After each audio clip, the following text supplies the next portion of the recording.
ಈಗಾಗಲೇ ಚರ್ಚೆ ಮಾಡಿದ್ದೀವಿ. ಚರ್ಚೆ ಮಾಡಿ ಏನು ಮಾಡಬೇಕು ಅಂತ ಸರ್ಕಾರದ ಜೊತೆ ಮಾತುಕತೆ ಆಡಿ ಡಿಸೈಡ್ ಮಾಡ್ತೀವಿ. ಎಲ್ಲ ನಿರ್ಮಾಪಕರು, ವಿತರಕರು, ಪ್ರದರ್ಶಕರು, ದೊಡ್ಡ ದೊಡ್ಡ ನಿರ್ಮಾಪಕರು ಕರೆಸಿ ಕೂರಿಸಿ ಮಾತಾಡಿ ಚರ್ಚೆ ಮಾಡಿದಾಗ ಅದು ಇಂಪ್ಲಿಮೆಂಟ್ ಮಾಡೋಂಥ ಕೆಲಸ ನಾವು ಮಾಡ್ತೀವಿ. ಎರಡನೇ ಪಾಯಿಂಟ್ ನಂಬರ್ ಟೆಲಿಗ್ರಾಫ್ ಏನಿದೆ ಒಂದು ಇದು ದೊಡ್ಡ ಒಂದು ನಮಗೆ ಮಾರಕ ಆಗಿದೆ. ಅದನ್ನು ಕಂಟ್ರೋಲ್ ಮಾಡೋದಕ್ಕೋಸ್ಕರ ನಾವು ಗೌರ್ಮೆಂಟ್ ಆಫ್ ಇಂಡಿಯಾದ ಹೊಸ ಗೌರ್ಮೆಂಟ್ ಮೇಲೆ ಕನ್ಸರ್ನ್ ಇನ್ಫಾರ್ಮೇಷನ್ ಸೆಕ್ರೆಟರಿಗಳಿಗೆ ಪ್ಲಸ್ ಇನ್ಫಾರ್ಮೇಷನ್ ಮಿನಿಸ್ಟ್ರಿಗೆ ಮಾತಾಡಿ ನಾವು ಅದನ್ನು ಒತ್ತಾಯ ಹಾಕಿಬಿಟ್ಟು ಅದನ್ನು ಯಾವ ಥರ ಕಡಿವಾಣ ಹಾಕಬೇಕು, ಯಾವುದು ತಪ್ಪಿಸ್ಬೇಕು ಅನ್ನೋ ಎರಡು ಕೆಲಸ ಮಾಡಿದ್ರೆ ವೆರಿ ಮೋಸ್ಟ್ ಇಂಪಾರ್ಟೆಂಟ್. ಮೂರನೇದು ನಮ್ಮ ಮಲ್ಟಿಪ್ಲೆಕ್ಸ್ ಥಿಯೇಟರ್ಗಳ ಏನು ಅಬ್ನಾರ್ಮಲ್ ರೇಟ್ ಚಾರ್ಜ್ ಮಾಡ್ತಿರಲ್ಲ, ಸರ್ಕಾರಕ್ಕೆ ಗಮನ ಹರಿಸಿ ಅದ್ಯಾವುದೋ ಒಂದು ಕೇಸ್ ಇಂಪ್ಲೀಡ್ ಆಗ್ಬಿಟ್ಟು ನಾವೇ ಇಂಪ್ಲೀಡ್ ಆಗ್ಬಿಟ್ಟು ಹಿಂದೆ ಪ್ರಯತ್ನ ಪಟ್ಟೋದನ್ನು ಮತ್ತೆ ಅದನ್ನು ಚಾಲನೆ ಕೊಡೋಂಥ ಕೆಲಸ ಮಾಡ್ತೀವಿ.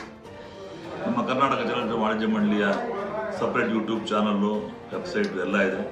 ಭಾಳ ವಾಸ್ತವಿಕತೆ ಹತ್ತಿರವಾಗಿ ನೇರವಾಗಿ ಇವತ್ತು ನಡೆಯುವಂಥ ವಿಚಾರನ ಕೊಡ್ತಾ ಇದ್ದೀವಿ.